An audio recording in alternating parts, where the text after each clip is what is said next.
Sa halip ng mga soda na pawang mga carbonated o nagbibigay lamang ng pakiramdam na busog, sa katotohanan ay pulo lamang ng hangin ang tiyan at may mataas pang content ng sugar, mga bagay na nagdudulot ng hindi magandang epekto sa kalusugan.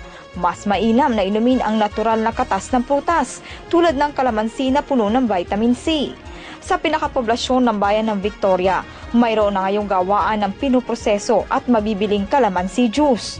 Ito ay gawa ng mga casual employee bilang pagbibigay pagkakataon ng kanilang punong bayan na si Mayor Alfredo Ortega Jr. na magkaroon sila ng part-time job tuwing weekend. Operations po namin tuwing siyempre peak season at saka po weekend. Ang paggagawa. Para may additional din po sila, may additional din para po po namin no work, no pay. So weekend po sila para po Additional income ng mga casual. Ang mga gamit sadyang binili ng pamahalaang bayan ng Victoria para sa naturang layunin. Dahil sa ang Victoria ang kinikilala ring kalamansi king ng lalawigan, kaya ito ang naisip ng punong bayan. Pinangangasiwaan naman ang espesyal na proyektong ito ni Marlene Calderon at Gina Gozar bilang supervisor. Mabibili ang produktong ito sa dalawang kategorya.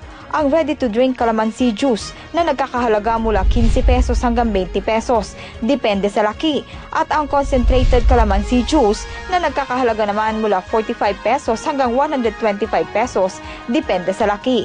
Samantala, sa panayam ng KPSM kay Miss Gina, ang concentrated calamansi juice ay natagal sa refrigerator ng hanggang 1 taon, samantalang ang ready-to-drink ay natagal lamang ng 24 na oras. Kaya sa ating mga kababayan, mainam na tangkilikin natin ang sariling atin. Sa mga interesadong mag-order nito, maaari po kayong mag-text sa cellphone number 0948-299-9924. Uminom na kayo ng kalamansi ng Kapakyanan, Victoria. Produkto ng munisipyo. The best.